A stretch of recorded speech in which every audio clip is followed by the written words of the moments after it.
I stood just inside the hospital room doorway, my hand shaking, jaw clenched so tight it felt like it might crack. There she was, Brianna, my wife of 6 damn years, sitting upright in that bed like some kind of queen of betrayal, holding a baby that sure as hell wasn't mine. Her skin had that glow, and her hair was done up like she was posing for a magazine, not recovering from giving birth. But it was that smug little smile on her face that nearly pushed me over the edge. She looked at me like everything was just fine, like nothing out of the ordinary had happened. After the delivery, in this soft, syrupy voice, she said, "Can you take me to see Oliver? I want to show him the baby he made." Every single word she said felt like a punch to the gut. The baby he made? Not ours. Not we. Just him. I didn't answer right away. I walked in slowly, keeping my cool, maybe too much so. The nurse glanced my way with that classic "congrats, Dad" look on her face, and I nearly lost it. I wanted to laugh. I wanted to yell. I wanted to throw something hard into the wall. But instead, I reached over to the tray beside her bed, picked up the birth certificate, and stared her straight in the eye while I tore it in half, then ripped it again and again, until the pieces floated down like ash. "You out of your damn mind?" her father barked, leaping from the chair in the corner like someone lit a fire under him. I didn't give him the time of day. I kept my eyes locked on Brianna. Not my kid. Not my responsibility. Then I opened the drawer in the table, grabbed the hospital deposit paperwork, ripped it up too, and tucked the check back into my coat pocket. The room went dead silent. Brianna blinked once. Then again. Her confident little smirk cracked. Then vanished.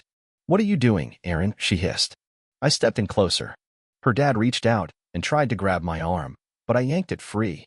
I leaned in, my mouth inches from her ear, and whispered, "You slept with that alpha gym clown, and now you expect me to raise his kid?" Her face went pale, then red, then blotchy with embarrassment. And right there, in front of her dad, the nurse, and the good Lord himself, she broke down crying. But me? I felt absolutely nothing. No pity. No sadness. Just a cold, clean sense of clarity. Let me back it up for you. You want to know how I ended up standing there, watching my wife hold another man's baby like I was just some extra in the wrong damn movie? It started 8 months back. That's when she started coming home late, really late. Sometimes it was midnight. Other times closer to 2 in the morning. Always some excuse. Club ran late. Autumn's going through something. The girls wanted mocktails. And me? I gave her the benefit of the doubt. I was working overtime. Saving. Trying to build something real for us. I figured she just needed space to breathe. Yeah, stupid me. Then came the new makeup. Lingerie I'd never seen. And that damn citrus vanilla perfume I couldn't stand. Now she wore it every day like armor. Her phone? Always in her hand. Face down. Silent. Locked tighter than a vault. One time, I walked into the kitchen, and she jumped like I was a ghost. Clutched that phone and shoved it into her back pocket like a teenager caught hiding DMs. I saw it all, but I didn't want to believe it. Until the night I came home early. My boss canceled a meeting. I got home around 7:30. Lights were low. House was quiet. Too quiet. Then I heard her voice. Soft. Breathless. Laughing. Like the woman I married, only not for me. I followed the sound. It led me to the baby's room. Yeah, the nursery. She was on the rocking chair, phone pressed to her ear, whispering, "Do you think she'll have your dimples? Your dimples. Not ours. Not mine." That moment? That's when something in me just chattered. I didn't confront her. I walked back to my car, sat there for 90 minutes, hands bleeding from how tight I gripped the wheel. And when I came back and like I'd just gotten off work, she smiled at me, lips still tasting someone else. I should have walked away then. But I didn't. I waited. Waited for the baby. Waited to see if she'd ever come clean. She never did. Not until today, when she had the nerve to ask me to play chauffeur for her and his kid. And when I told her no, her dad lunged at me like some wild animal. "You son of a..." I shoved him back with one arm, I still locked on Brianna. "You wanted to live like royalty? Fine. But not with my crown." The nurse shouted for security. Brianna sobbed, clutching the baby like a human shield. I walked out of that hospital room without so much as glancing back. But let me tell you, that wasn't the end. Not even close. What came next? Nobody saw it coming, because I wasn't finished, not by a long damn shot. I didn't go home that night. I couldn't bring myself to. I just drove. For hours. No destination, just roads and headlights. At some point, I ended up at this rundown 24-hour diner in Jersey. I ordered a cup of coffee but never touched it. My hands wouldn't stop trembling, and my chest felt like it was about to burst from how hard my heart was pounding. The only thing running through my head was that image, Brianna sitting there all proud, cradling his baby, looking at me like I was her chauffeur. The nerve. The unholy, unfiltered, mother of all audacity. Around 3 in the morning, I pulled into a cheap motel just off the highway, laid down on a lumpy mattress and stared at the cracks in the ceiling for what felt like forever. And when I finally slipped into some kind of half-sleep, I heard her voice echoing in my head. Do you think she'll have your dimples? That one line, it was like acid. It poisoned every single memory we'd ever shared. Our wedding. Our honeymoon in Maui. Even that stupid night we slow danced in the kitchen at 1 a.m., all of it felt fake now. Like a movie set built out of lies. By the time morning came, the sadness was gone. What I felt instead was sharp. Focused. I didn't want closure. I wanted truth. Not for some court case. Not for pity. Just for myself. I went home around 9. Place was empty. Brianna would still be in the hospital for at least another couple of days. I didn't waste time. Went straight to her side of the closet. That's where I found it. Bottom left drawer. Locked. She always said that drawer was full of old journals and cards from her high school friends. Yeah, sure. I went out to the garage, grabbed a crowbar, and popped it open like a can of soup. Inside was a small notebook and a flash drive. The notebook looked innocent until I opened it. It was filled with little hearts, dates, initials. Red Heart Day. 3rd time at the studio, so intense. Beach day with him. Fabian thinks I'm at mom's. Every page was another lie. Not just recent ones, either. She'd been cheating for years. Not just physically, but emotionally, completely checked out of our life while I was too damn busy trying to hold it all together. It wasn't just an affair. It was a whole second life she'd built, right under my nose. I slid the flash drive into my laptop. Dozens of video files. One folder stood out, labeled Leg Day Fire. Against my better judgment, I clicked it. And there she was, wearing those leggings I got her last Christmas. Bent over in front of some sweaty, grinning slab of muscle I recognized right away, Oliver. The trainer. The guy who motivated her every Tuesday and Thursday while I paid the damn gym bill. The video cut out before it got graphic, but honestly, it didn't need to. Her laugh, the way she leaned into him, the kiss she gave him at the end, like nobody else existed. Like I'd never mattered. I shut the laptop and just sat there in silence. Didn't cry. Didn't scream. I just packed a small bag with the essentials and left everything else behind. The house, the memories, the lies, she could have them all. Let her rot in the fantasy she built. But I didn't leave town. Hell no. I stayed close. Because this wasn't over. Brianna thought she was clever. Thought she could keep me around as her safety net while she played house with Oliver. But I'd been quiet for too damn long. Kind for too damn long. For giving way past the expiration date. That afternoon, I booked a meeting with a lawyer. Told him everything. Showed him the notebook, the flash drive, the torn-up birth certificate. He looked me square in the eyes and said, "You're not raising that kid. With all this," he added, "you'll walk away with your assets protected. Guaranteed." That was the first time in weeks I felt even a flicker of peace. But I wasn't chasing peace. I was after the truth. And Brianna? She was about to get more of it than she bargained for. Because the moment she got discharged, I'd be there waiting with divorce papers, custody waivers, and a smile colder than a slab in the morgue. She'd never see it coming. But Oliver? Oh, he'd feel it first. I had something planned for him, too. When her discharge day came, I made sure I was there. Not inside. I parked just outside the hospital, far enough not to raise any alarms but close enough for her to spot me. The second she stepped out in that soft pink robe, baby in her arms, his baby, I rolled down the window and gave her a little wave. She froze. Looked like she'd seen a ghost. Her father was right behind her, lugging the diaper bag, muttering something to himself. He saw me and cursed under his breath. Brianna glanced at the baby, then looked back at me. I stepped out of the car, papers in hand. She started walking toward me, slow, cautious, like she already knew this wasn't going to end the way she wanted. "Fabian, what are you doing here?" she asked, forcing this fake little smile like I hadn't just ripped her whole web of lies apart days ago. I didn't answer her. I just handed her the manila envelope. She took it slowly, almost like it might bite her. "What is this?" she asked. "Your next chapter," I said flatly. She opened it and started reading the first page, then flipped to the second. I watched her hands begin to shake. This is divorce?" she stammered, her voice cracking. "Full release," I told her. "You get nothing." No assets. No house. No joint accounts. And I'm signing a paternity waiver. I'm not paying a single damn cent for that kid. I nodded toward the infant wrapped in that hospital blue blanket. Her face shifted, first pale as chalk, then bright with fury. You can't just. I stepped in closer, my voice low, steady. I can. And I did. I've got everything. The notebook. The videos. The messages. The dates. You think I didn't notice? You think I didn't feel it every time you lied right to my face? Her father started stepping forward, looking like he wanted to say something, but I raised my hand to stop him. This is between me and her. Brianna's bottom lip started to tremble. You're really doing this, now? Right after I gave birth? Perfect timing, I said without flinching. No more pretending. The mask is off. She scoffed. What about everything we had, Fabian? What about the years we spent together? You mean the years I paid your gym membership just so you could sneak around with Oliver and play house? The color drained from her face completely. She knew. She knew I knew. And for the first time, she had nothing to say. But I wasn't finished yet. I leaned in, voice colder than steel.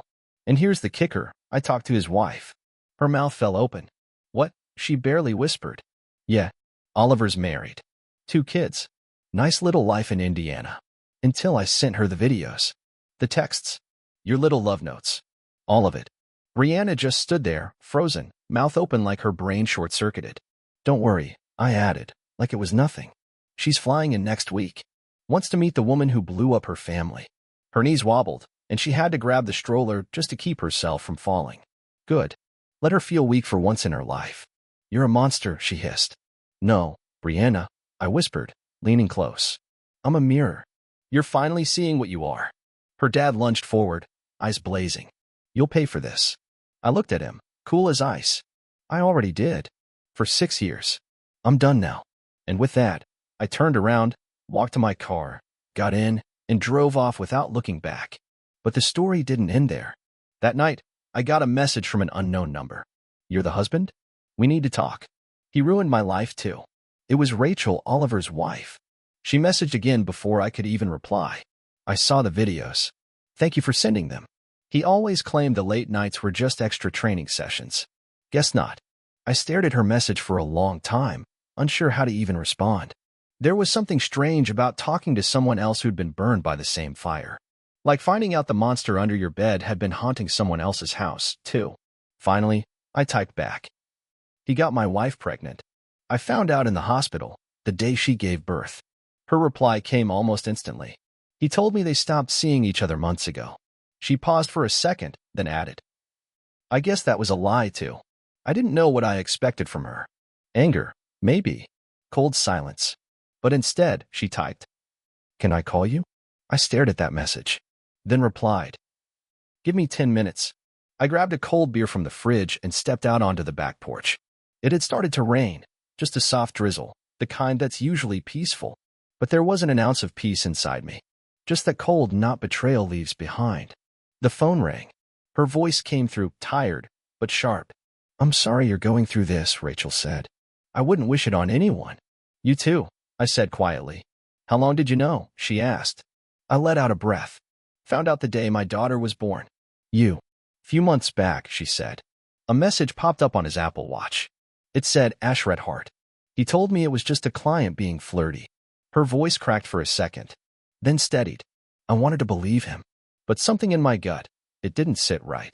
Yeah, I muttered. That gut feeling. We always ignore it. Until it's way too late. She was quiet for a beat, then asked, You said your wife got pregnant. Did the dates line up with their training sessions? I laughed once, bitter and short. Perfectly. Like clockwork. And now she expects me to raise the baby, like I'm some kind of runner-up prize. Rachel let out a sharp breath. God, these people, she muttered. We both went quiet for a bit. Just 2 strangers in different places, sitting with the same wreckage, torn apart by the same man and the same woman. You said you were coming into town next week? I asked. I was, she replied. But now? I think I want to come sooner. I need closure. I want to look Brianna in the eye. I gave a bitter little smile. Yeah, you and me both. And right then, something clicked in my head. What if we did it together? I said slowly. You, me, and them. One room. No more lies. No more hiding. Let them squirm. She didn't respond right away. Then finally, I'm in. 2 days later, I met Rachel Wood. We picked a downtown coffee shop, neutral ground. The second she walked in, I knew it was her. Tall, composed, but those cheekbones had the kind of weight on them only pain can sculpt. We sat across from each other like detectives comparing notes from the same crime scene. She begged me not to go public, Rachel said, slowly stirring her coffee. She told me she loved him, that they had something real, like I was just some obstacle keeping her from her perfect fantasy life. I clenched my jaw. Funny, I said. Brianna said something damn near identical. Told me she felt alive with him. Like what we had wasn't enough. Rachel leaned forward, her eyes sharp now. I want to see the look on both their faces when they realize it's over. Not just for one of us. For both of us. I nodded. We made a plan. Brianna thought she was meeting me at her favorite Italian place to talk things through. Oliver thought Rachel had forgiven him, wanted to meet privately to sort it out. We rented out the back room. Set the whole thing up. When they walked in, grinning, hand in hand, they didn't expect to see us sitting there side by side. Rachel and me. Waiting. We didn't say a word. Just stared. And watched their smug little faces crack like shattered glass. Oliver's arm slid off Brianna's waist. Brianna took a step back like she'd seen a ghost. Rachel stood first. Her voice calm, but shaking just a little. So, who wants to start explaining? The silence that followed was so thick, it could have drowned the room. And the storm hadn't even begun. Brianna's expression twisted into something I'd never seen before, raw panic, unscripted, totally lost. She looked from me to Rachel, then spun on Oliver. You told me she moved out, she hissed, voice low but full of venom. Oliver opened his mouth, but no sound came out. His lips moved.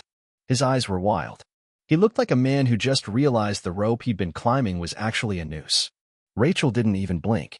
She stepped up and dropped a thick manila envelope onto the table in front of them. Bank records. Hotel receipts. Text backups. Security cam footage from our garage, she said flatly. You two make me sick. Brianna stared at the envelope like it was a live grenade. I didn't mean for it to happen like this, she said, barely above a whisper. I laughed. Loud. The entire restaurant turned to look. I didn't care. You didn't mean for what? I said, my voice cutting. For me to walk into that hospital and hear you ask to introduce your bastard to your gym buddy? For me to be the backup plan while you played house with a steroid junkie? That's when Oliver finally found his voice. Look, man. I didn't know she was married at first. Save it, I cut him off. You've been to my house. You helped me move that damn treadmill into the basement. I offered you a beer, you piece of garbage. Brianna stepped toward me now, her voice trembling. Fabian, please. I know I screwed up, but we can fix this. I just had a baby. I'm hormonal. I wasn't thinking clearly. Rachel let out a laugh, dry, bitter, sharp. Oh no, honey. You were thinking very clearly. For 9 months. Brianna turned to her, eyes wide. You don't understand. He told me he was going to leave you. He said he wanted to be with me. Oliver's face twisted. What? No, I didn't. I told you I was trying to work things out with Rachel. Everything went silent again. This time, Brianna looked like she might hit the floor. And that's when I dropped the final blow. That baby? Good luck putting Oliver's name on the birth certificate. I looked her dead in the eyes.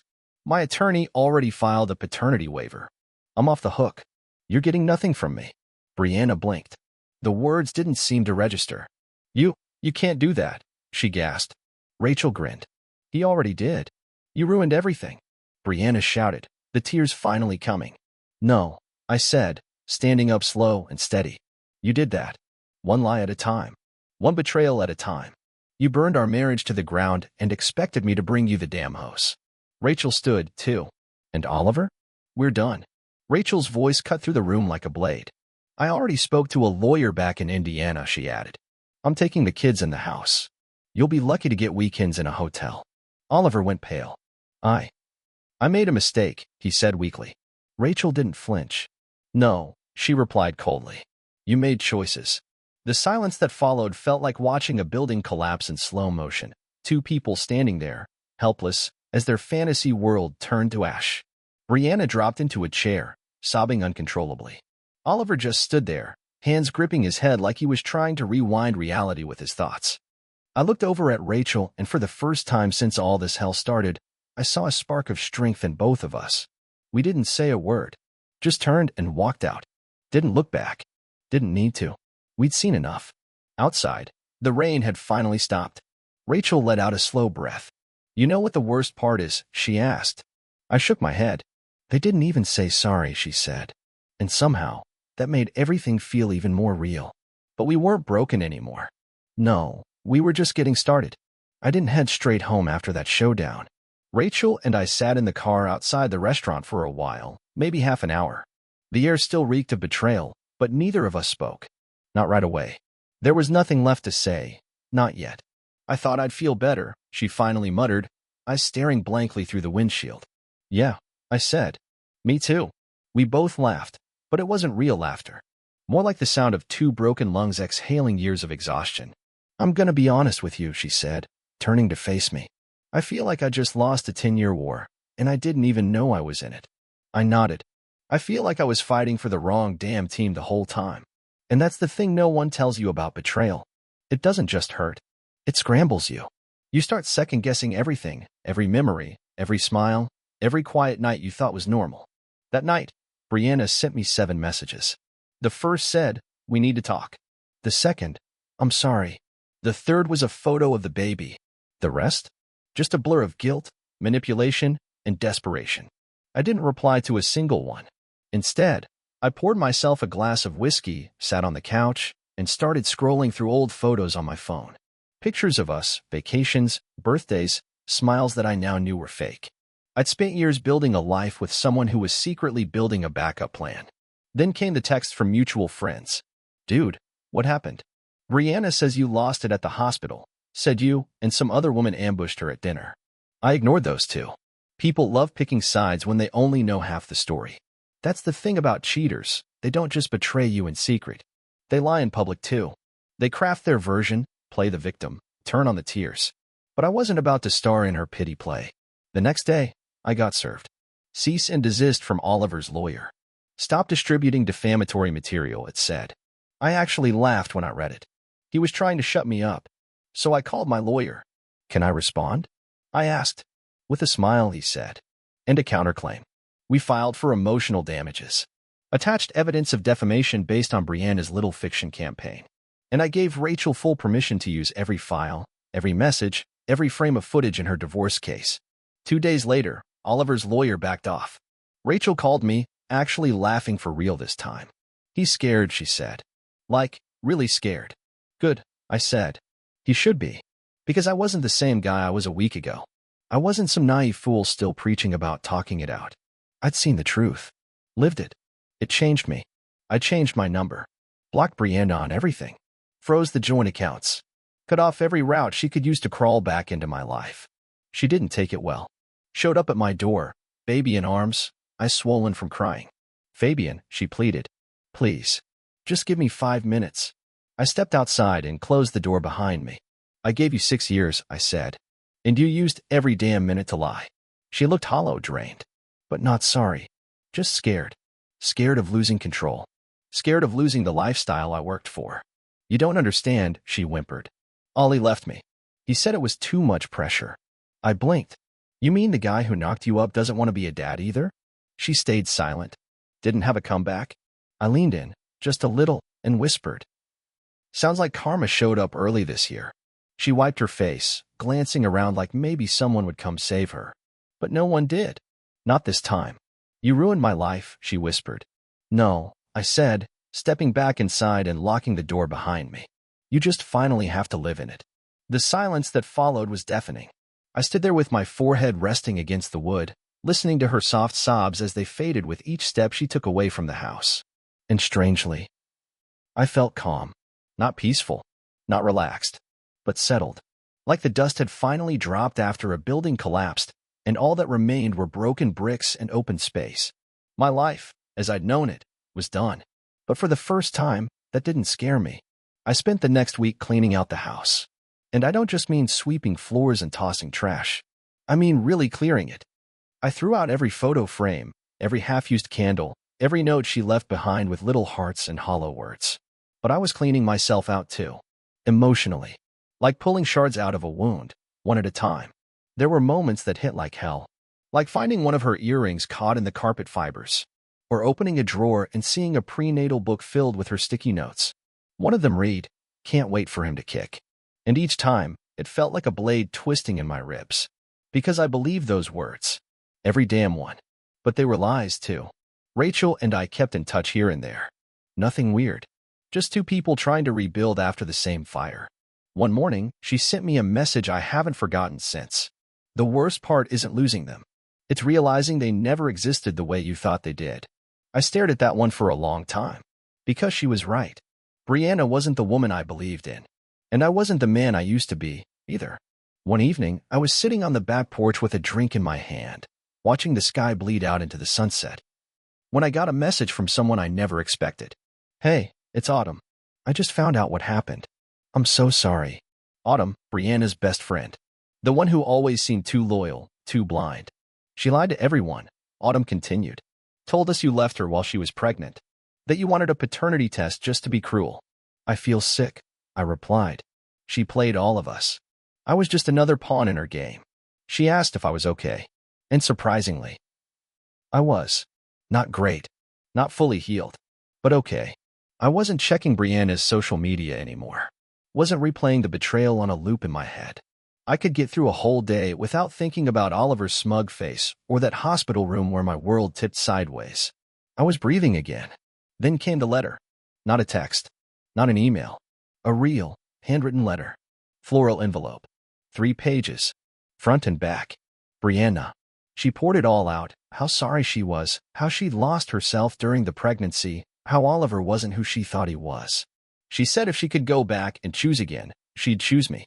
She ended it with, even if you can't forgive me, I want you to know, you were the best part of my life. I folded the letter, put it in a drawer. Never wrote back. Because forgiveness doesn't always come with a reply. Sometimes, it comes with silence. And I'd already said everything that needed saying. 2 weeks later, I got a text from Rachel. Just finalized the divorce. Signed the papers in front of him. He cried. I didn't. I smiled reading it. Proud of you. I wrote back. Freedom looks good on us. Because it did. For the first time in what felt like forever, I wasn't just surviving. I was starting over. It was a quiet Sunday morning when I stepped back into the gym. That gym. The one where Brianna first met Oliver. The one where I unknowingly paid for their little sessions while I was busting my ass at work trying to build a life worth coming home to. I stood in the locker room for a long moment, just staring at my reflection. There was something different about the face looking back. Not the skin, not the features, but the eyes. They'd seen things. Not war, not death. But betrayal. The kind that drains you from the inside out. And yet, I was still standing. I walked into the weight room like a man returning to a crime scene. Not for revenge. For reclamation. That place didn't own me. Not anymore. Their affair didn't get to keep my peace. That belonged to me. I wasn't at the gym to run into anyone. Definitely not him. But fate? Fate's got a cruel sense of humor. Oliver was there. Alone. No clipboard. No smug grin. Just sweat-stained sleeves and a face that looked like it hadn't seen sleep in days. He spotted me right away. I figured he'd turn his head or walk off. He didn't. He walked over, slow, like he was heading to a damn funeral. Fabian, he said, voice low and dry.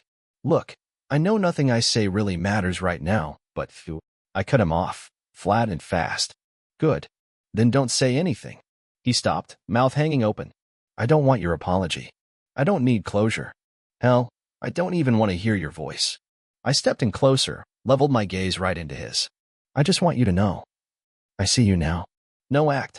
No ego. Just another coward who couldn't keep it in his pants. He didn't argue. Didn't defend himself. Just stood there, swallowing whatever pride he had left. I hope you treat your next life better, I said quietly. Because you burned this one to the ground. Then I walked past him and got to work. He didn't follow. Over the next few months, I rebuilt. Not in some flashy, dramatic, new man kind of way. It was quiet. Slow. Brick by brick. I joined a book club. Started journaling. Took a solo trip up to Connecticut and actually enjoyed the silence for once. I went to therapy. Worked through the rage, the shame, the nights where the memories still hit like a sucker punch. And little by little, the poison drained out of my system. I met new people. Good people. Not to fill a hole, but to build something brand new, from scratch. Rachel and I kept in touch from time to time. We'd trade life updates like old soldiers comparing scars. Started painting, she texted once. It's messy. I like it. I told her about Connecticut, how I stood on the edge of a cliff and screamed every angry thought into the trees, how it felt like unloading 10 years of pain in one single breath. Sounds healing, she replied. You deserve that. And she was right. I did. But healing isn't always clean. Some nights, I still woke up in a sweat, still dreamed about that hospital room, still wondered what life might have looked like if she'd chosen loyalty instead of lies. But those thoughts, they didn't own me anymore. They passed through. I didn't let them stay. 1 year after the divorce was finalized, I got a text from a number I didn't recognize. He's not coming to visit. Again, I don't know what to tell her when she asks where her daddy is. Brianna. I stared at it for a long time, read it a dozen times. Then I deleted it. Because here's the truth. I wasn't her savior. I wasn't the backup plan. And I damn sure wasn't the guy who'd raise another man's child just because she ran out of options. I was free. And for the first time, I understood something. Walking away isn't the hard part. Staying gone is. If I could give one piece of advice to anyone who's lived through this kind of fire, it's this. Trust your gut. Don't ignore the little lies. The flipped over phone at midnight. The kisses that feel hollow. The girls' night. Excuses that never quite line up. Those aren't just red flags. They're alarms. Don't mute them. And when betrayal knocks you flat, don't just get back up. Rise different. Rise smarter. Rise stronger. Rise free. Because love? Yeah, love is real. But so is deception. And the only thing truly worth holding on to is the truth. I let go of her. And I found me.